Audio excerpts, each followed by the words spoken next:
तुमको मालूम नहीं, ये रेगिस्तान है, बड़े परेशान होते हो, पानी नहीं भरता तो बाजार नहीं होता है, पानी नहीं मिला तो गेहूं नहीं होता है, बिजली चली गई, मोटर खराब हो गया, तब दिन में बन के आया, तब तक जल के खाक हो गया, तो तुम्हारे सिर पर बड़ी मुसीबतें हैं।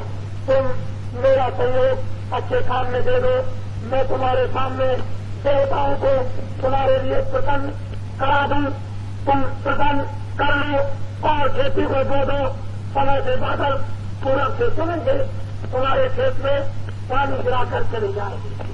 जब बाजरे को और गेहूं को जरूरत पड़ेगी तो फिर बादल चले गए, तुम्हारे खेत में पानी गिराकर चले जाएंगे और फिर 20 दिन के बाद फिर जरूरत पड़ेगी तो बादल चलेंगे, खेत में पानी गिराकर सीधे चले जाएंगे, तुम्हारा खेत पक जाएगा।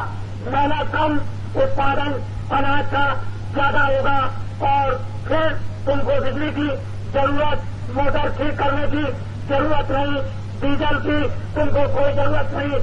जब परमात्मा ने कुदरती डीजल और पेट्रोल और मशीन तैयार कर रखी है तो तुम देवताओं को प्रसन्न करो और देखो ये पृथ्वी में रतन भरा हुआ है, सब कुछ छुपाकर बैठे हुए हैं और कहीं कुछ हो गई तो न मालूम कितना अनाज दे देगी, कितने फल दे देगी, कितनी सब्जियां दे देगी, कितना सोना चांदी दे देगी। तुमको अभी इसका रहस्य कुछ भी नहीं मालूम है तो बाबा जी के अच्छे काम में आप लोग सहयोग दे दीजिए। मैं अगर तुम्हें कोई बुरी बात सिखाऊं, बुरे रास्ते पर ले जाऊं तो तुम मत जाओ और मत उसको सुनो। जब अच्छे रास्ते पर तुमको चलाए और अच्छी बातें तुमको बताएं, तुम्हारे जीवन को स्वच्छ और पवित्र सुखमयी बनाए तो महात्माओं की बात को आपको अपना हितैषी समझकर सुनना चाहिए। बोलो आप भगवान का भजन करोगे, भगवान का भजन करोगे, मेरी तरफ ध्यान से देखो।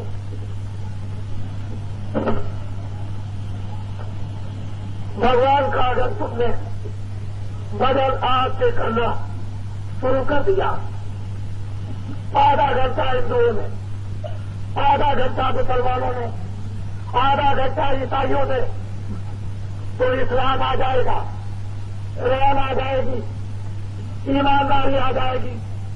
अगर भजन करना आपने शुरू कर दिया तो धर्म आ जाएगा, सत्य आ जाएगा और प्रेम आ जाएगा। ये तो चीजें थी मनुष्य के जीवन का आभूषण, पोशाक, ये कपड़े थे।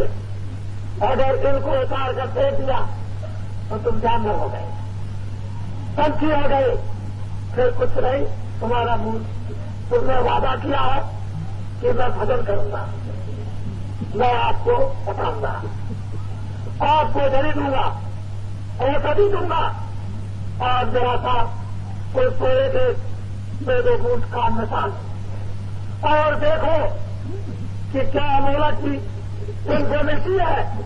सारे संसार का सोना चांदी दान में दे दो, जमीन को दान में दे दो, राजपाट दान में दे दो, ये वस्तु नहीं मिलेगी। जब उसकी कृपा तैयार हो जाएगी तभी अमूलक वस्तु जीवन में मिलती है, पैसों से नहीं, सोने चांदी से नहीं। तो आप लोग भगवान का मंत्र, भगवान का रहस्य, भगवान का भेद, भगवान का नाम दान आप प्यार मोहब्बत के साथ ले लो, उसको संभाल के रखना, कहीं गिर न जाए। अगर गिर गया तो काल बहुत मारेगा और रखे न गए तो काल पात में फंसेगा नहीं। जो नाम भगवान का मैं बोलूंगा उसी नाम को आप सब लोग एक आवाज में नरनारी बच्चे और बच्चियां बोलेंगे, सबकी आवाज एक साथ। पहले मैं बोलूंगा, उसके बाद आप जो नाम में बोलता जाऊंगा आप बोलते जाना, जब मैं चुप हो जाऊंगा तो आप चुप हो जाना। जय गुरुदेव। जो बंद पड़ा हुआ है तो दरवाजा खुलते ही आंख खुलेगी, कान खुलेंगे तो आई देने लगेगा, दिखाई देने लगेगा। जब मस्ती चले तो आप किसी से कहना नहीं कि मुझको ये दिखाई देता है, ये सुनाई देता है, बड़ा आनंद आता है। तुमने किसी से कह दिया तो ऊपर बैठा है, धीरे से बंद कर देगा कि तुमसे ना भजन करना, सुमरन करना, न सुनाई देगा न दिखाई देगा। तो छुपा के रखना। सोना चांदी भी तो, रुपया पैसा भी तो छुपा के रखते हो, किसी को मालूम हो जाएगा, उसको चोरी हो जाएगी। छुपा के रखना। ये आत्माओं का धन दौलत है, जो आत्मा से मिले उसको जमा रखो, सड़ा कर रखो, कहीं खर्च मत करो। जब बहुत जमा हो जाए तो तुम्हारे काम भी आएगा और तुमसे बच जाए तब किसी को बांटना। अभी नहीं, अभी तो कमाई करो, हमारी हो जाएगी, काम बन जाएगा। तो अपनी उंगली ऐसे करो, ऐसे उंगली करो, हाथ ऐसे करो। कर्मचारियों की हड़ताल चल रही है, कर्मचारी भी बड़े परेशान। मुझे ये नहीं मालूम कि हड़ताल क्यों हुई है। इतना मैं समझता हूं कि उनकी तनख्वाह में पूरा नहीं पैसा होगा तो हो सकता है शायद कुछ मांगते हो। ये मैं अंदाजा करता हूं, मुझे मालूम नहीं। लेकिन जब मैं राजस्थान में आया तो मुझे लोगों ने लिख करके दिया कि इस संबंध में भी 2 शब्द कुछ कह दीजिए। तो मैं और तो कुछ नहीं कह सकता हूं। कर्मचारियों को भी तकलीफ, अगर उनको तकलीफ तो मुझको तकलीफ, इनको भी तकलीफ, ये जो बैठे हैं, और इनको तकलीफ तो मुझे तकलीफ। आपकी तकलीफ से मेरा दिल धड़कता है, ऐसे ऐसे करता है। क्यों कि आप प्रार्थना करते हो कि आशीर्वाद दे दो, दुआ दे दो, दया कर दो, मेहरबानी कर दो, हमको बड़ी तकलीफ है। मुसलमान भी कहते हैं, उनकी औरतें भी कहती हैं, और हिंदू भी कहते हैं, और ईसाई भी कहते हैं, वो दया मानते, मेहरबानी। मैं पूछता हूं कि क्या तकलीफ, वो बता देते हैं तो मेरा भी दिल ऐसे ऐसे करने लगता है इस तरह से। तो तुम्हारी तकलीफ से और उनकी तकलीफ से मुझे बहुत तकलीफ है। मैं ये भी समझता हूं कि अगर ये तकलीफ 30 साल के अंदर तुम्हारी नहीं जा सकी, बहुत आंदोलन हुए, बहुत हड़तालें हुई, बहुत तोड़ फोड़े हुई, अगर 30 साल में तुम्हारी ये तकलीफ नहीं अभी तक गई तो एक इसमें कैसे जाएगी। इस तकलीफ से जाने का रास्ता दूसरा। वो मेरी विनती है, अनुरोध और प्रार्थना है कि आप एक बार अपनी तकलीफ को थोड़े दिनों के लिए और सहन करो, और आप सहन नहीं करना चाहते हो तो आपको करना पड़ेगा। क्यों करना पड़ेगा कि वक्त आपको मजबूर कर देगा, लाचार कर देगा, आपको विवश कर देगा, और प्रार्थना को आपको स्वीकार करना पड़ेगा। जो भी महात्मा फकीर आपके अनुरोध प्रार्थना करें कि अच्छे काम में, आप अच्छी बात में, अच्छे रास्ते में सहयोग दे दो तो सुख समृद्धि आपके लिए आ जाए। सबको भोजन भरपूर, सबको कपड़े भरपूर, सबको रहने को अच्छी तरह स्थान और सब तरह से सुख और सुविधा आ जाए। लेकिन तुम प्रार्थना स्वीकार नहीं करोगे तो आगे बहुत बड़ी तकलीफ आने वाली है। उसी के संबंध में कलयुग जाने और सतयुग के आने का ढंढोरा आपके कानों तक पहुंचाया जा रहा। मैं ये नहीं जानता कि सरकार क्या सोचती होगी, क्या करना चाहती, क्या करना नहीं चाहती। मुझे उससे कोई मतलब नहीं, मुझे तो आपकी तकलीफ से मतलब। मैं प्रार्थना करूंगा कि सरकारी कर्मचारी आगे थोड़े दिनों के लिए और तकलीफ को थोड़ा सा यानी सहन करे। जब 30 साल तक आपने सहन किया है तो 1 साल 2 साल आपका कुछ नहीं बिगड़ता है, थोड़े दिनों और भी सहन कर लीजिए। और ऐसी आप मेरी प्रार्थना पर हड़ताल को स्थगित कर दीजिए। ये मेरी विनती और प्रार्थना सरकारी कर्मचारियों से है। मैं प्रार्थना ही कर सकता हूं, उनमें कोई दोष तो नहीं है। जो लोग ये कहते होंगे वो दोषी है, वो गलत है। कहने वाले को दोषी। जिसके दर्द है वो दोषी नहीं होता। जो डॉक्टर दवा नहीं दे सकता वो सबसे बड़ा दोषी है। अगर दवा देना नहीं आता तो डॉक्टर छोड़ देनी चाहिए उसको, और वो दवा देना जानता है तो वो उनको दोषी कभी नहीं कहेगा। इसलिए वो दोषी नहीं है। हम तो केवल एक बात आपसे अनुरोध कर सकते हैं, अगर आप मेरे अनुरोध पर विचार करेंगे तो मेरी तरफ से गोपनीय भगवान से प्रार्थना करूंगा कि आपको आराम दे, आपको शांति दे। मेरा ऐसा विश्वास है कि यदि मैं आपके लिए प्रार्थना कर दूं किसानों के लिए, तो किसानों के 1 बीघा 120 मन गेहूं होता है और मैं प्रार्थना कर दूंगा तो 10 मन हो जाएगा।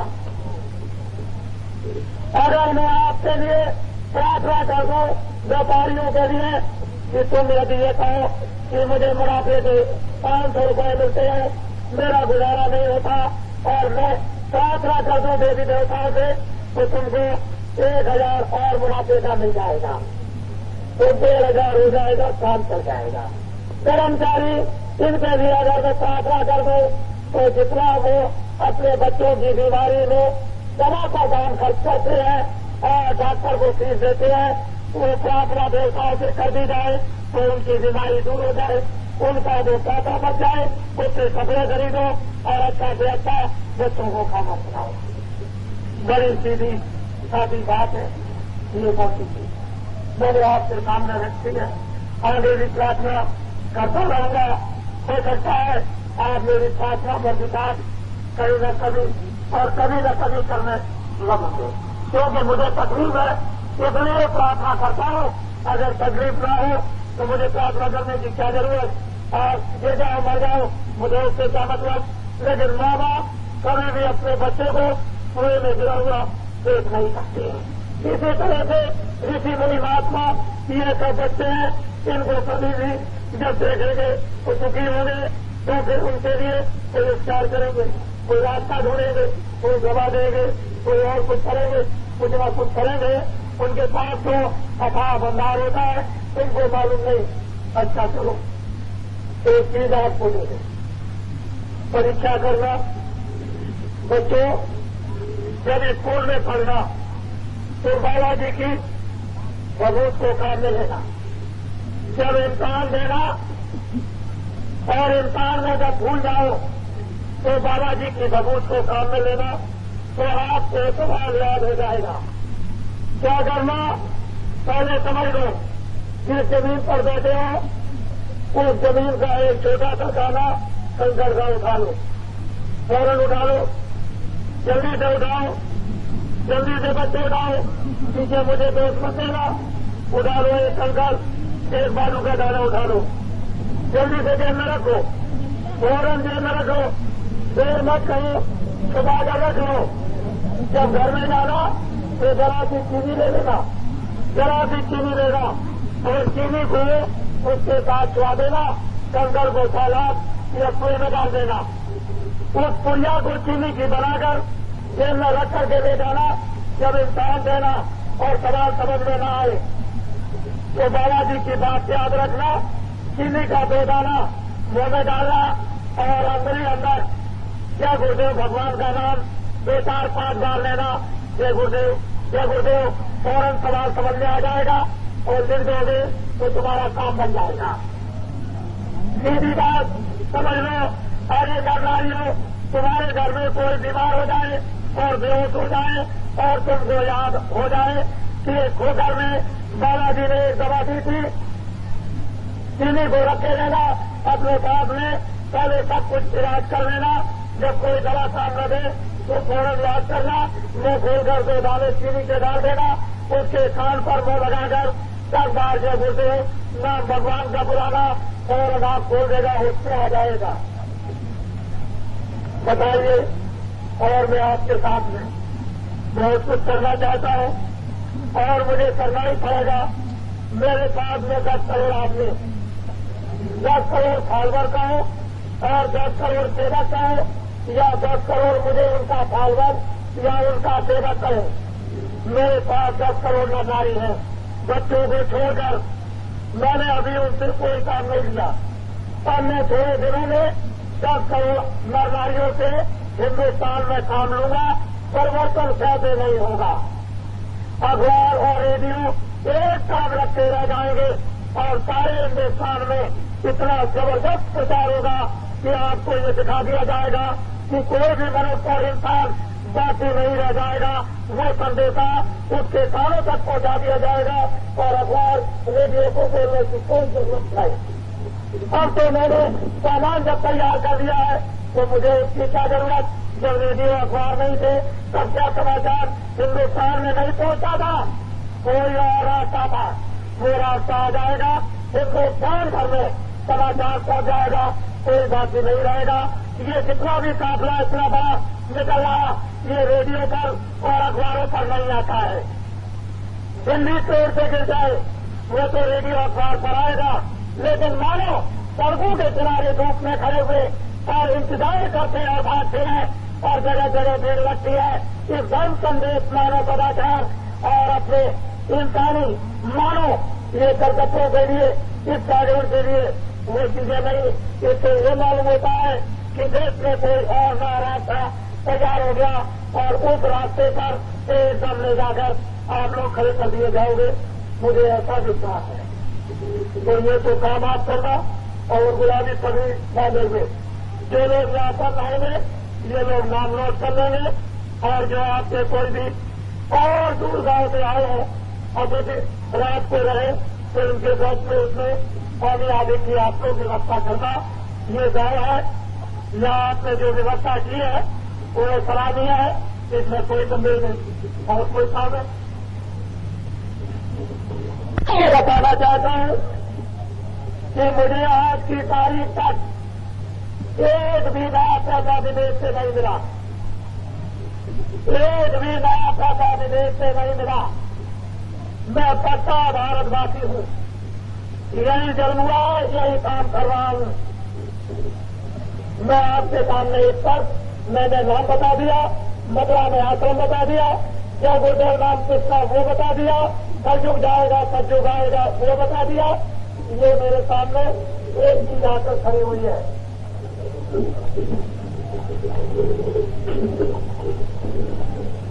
ये हमारी व्रत माता है। मैं तो ये समझता है 80 बरस से कम नहीं। ये बच्ची धागा पहने हुए हैं आपके गांव का और पहले कपड़े पहने हुए हैं, बीच में धोती गिरी हुई है। ये इतना बड़ा काफिला जो निकल रहा उसके लिए ये क्या इसकी उदारता है? ये कहती है ये बच्ची कि मैं सेवा के लिए, तेल डालने के लिए, धर्म के जागरण के लिए, धर्म की स्थापना के लिए, सज्जनों की रक्षा के लिए, मानव चरित्रों के लिए, सुख समृद्धि के लिए, कलयुग जाने सतयुग के आने के डगोरा के लिए ये मेरी सेवा स्वीकार करनी चाहिए।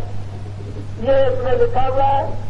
इसका नाम है बच्ची का गंगाबाई। गंगाबाई क्या नाम? गंगाबाई। बोलो क्या नाम? गंगाबाई। इसके बच्चे का नाम जवाराम जाट। जवाराम जाट। क्या नाम? जवाराम जाट और ग्राम खोखर। कौन सा गांव? खोखर। ये इसने 6,000 और 400 रुपया ये मुझे भेंट कर रही है। किसके लिए? आपके लिए। जरा रुपया खोल के दिखाओ, खोल के दिखाओ। ये आपकी सेवा के लिए। लेकिन आपको ये जानना चाहिए कि मुझे ये देती है, सेवा आपकी होगी और वो मुझे वापस करना पड़ेगा मैं ब्याज पे।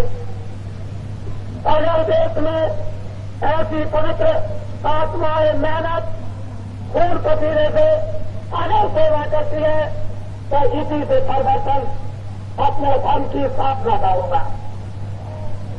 ये सेठों और साहूकारों के पैसे से नहीं, इन चित्रों के पैसे मेहनत मशक्कत की कमाई से होगा। ये अगर आप कहें तो इसकी सेवा आपके लिए स्वीकार करो तेल डालने के लिए, और आप लोग सब कहो कि इसको वापस दे दीजिए तो मैं ये वापस भेज कर दूं। बोलिए आप क्या चाहते हो? अरे जोर से बोलो। ये मैं इसका स्वीकार करता हूं। मैंने ये स्वीकार किया। ये लो।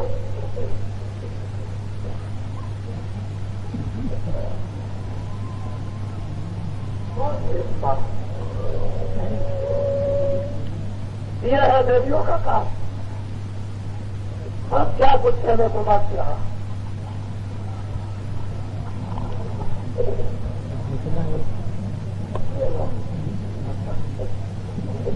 ये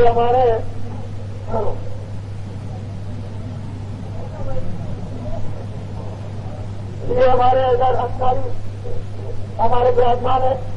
ये नागौर गिरा होगा, इनके समझ में ये जो देवी है उसका रूप देख रहे हैं।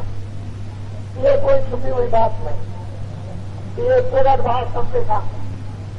और आप सब देखेंगे कि देश का परिवर्तन इन देवियों के द्वारा कैसे नहीं होता है। अगर किसने देवताओं के द्वारा परिवर्तन कर दिया तो ऐसी देवियों के द्वारा देश में परिवर्तन निसंदेह होगा।